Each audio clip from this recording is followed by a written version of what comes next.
Ulysses, Part 2, The Wanderings of Odysseus, Episode 12, Cyclops. The time, 5 p.m. The scene, Tavern, in this case, Barney Kiernan's pub on Little Britain Street. The colour is green, the technique is Gigantism. Correspondences include I being Noman, the cigar representing the stake, and Apotheosis being a challenge. The science or art is surgery, and the meaning is the egocidal terror. The organ being muscles and bone, and symbols including nation, religion, gymnastics, idealism, exaggeration, fanaticism, and collectivity. Other characters in the chapter apart from Bloom include the citizen and his dog Garryowen, Joe, Alf, Bob Doran, Ned Lambert, J.J. Molloy, and others besides, eventually including Martin Cunningham. The plot. I was just passing the time of day with old Troy the D.M.P at the corner of Arbor Hill there, and be damned, but a bloody sweep came along and he near drove his gear into me eye. The pub and the men are commiserating over their losses in the Gold Cup as a 20-1 outsider Throwaway comes home. Bloom comes looking for Martin Cunningham to discuss the Dignam business, and he comes to Barney Kiernan's to find him.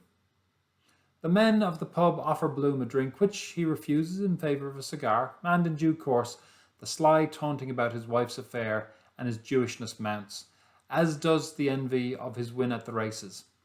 Remember how in Lotus Eaters he gave Bantam Lions a good tip? Eventually, he becomes locked into a tussle with the resident one-eyed hero, the citizen, on the matter of nationalism and of being Jewish. He wins each round fairly handily on his intellectual terms, and Martin Cunningham expedites his departure as the citizen launches a biscuit box after him, as well as his dog Garryowen. There's an almanac picture for you. Mark for a soft-nosed bullet. Old lardy face standing up to the business end of a gun. Gob. He'd adorn a sweeping brush, so he would, if he only had a nurse's apron on him. And then he collapses all of a sudden, twisting around all the opposite, as limp as a wet rag. But it's no use, says he. Force, hatred, history, all that. That's not life for men and women. Insult and hatred.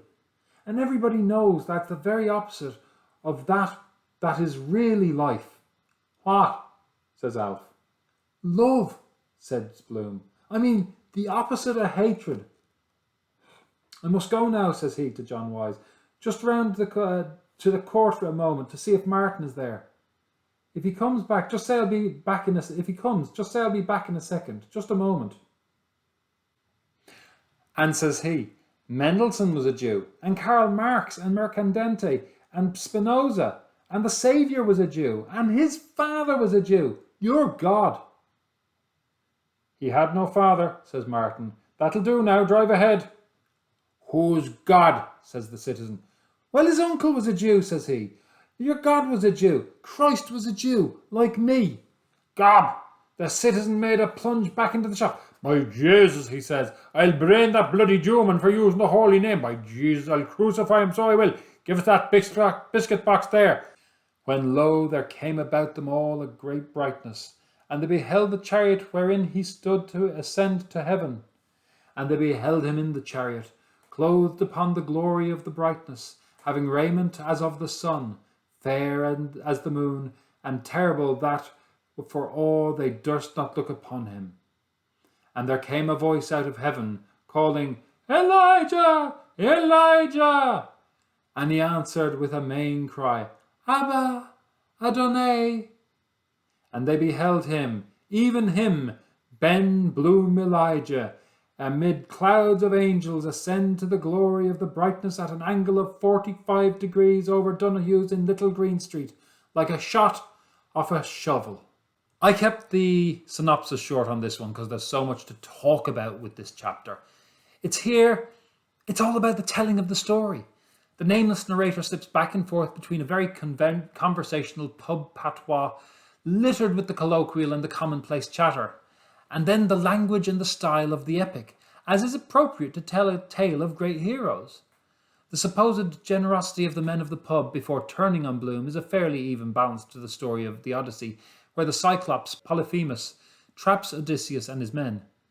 Eventually, when asked his name, Odysseus replies, "Nobody." So when he is stabbed in the eye, the Cyclops calls for help by asking to be saved from nobody. Bloom is in many ways the original anti-hero of literature, while the citizen, for all his bluster, is practically a parody of the nationalist heroism. All is the green of Ireland or nothing at all to his mind. And it should be noted that this great outpost of nationalism is located on Little Britain Street. This fervent nationalism is closely aligned with xenophobia and racism, as Bloom is treated as less, again, and considered as being as less because of being Jewish. And while he speaks up about the persecution of the Jews being equal or perhaps greater than that of the Irish, they throw further racist epithets at him, specifically the one used in South Africa. Ultimately, these are unpleasant people, with a drop taken, and while Martin Cunningham is generally a good guy, he does respond to their guff. Asked about Bloom's background, he responds to the mob saying he is a perverted Jew.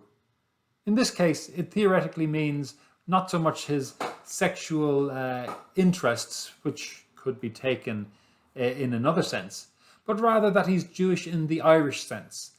Male children of mixed marriages were expected to be baptized in the father's faith, the girls in their mother's. However, later on in Ithaca, we learn that Bloom was baptized in a Protestant church, his father having converted to the Protestant faith on arriving in Ireland, as well as changing his name from Virag to Bloom. Virag means bloom in Hungarian, but don't tell anyone I told you that. Beyond that, Bloom himself converted to Catholicism to marry Molly. Nation in this limited sense, as well as in the religious sense, is very, very limited.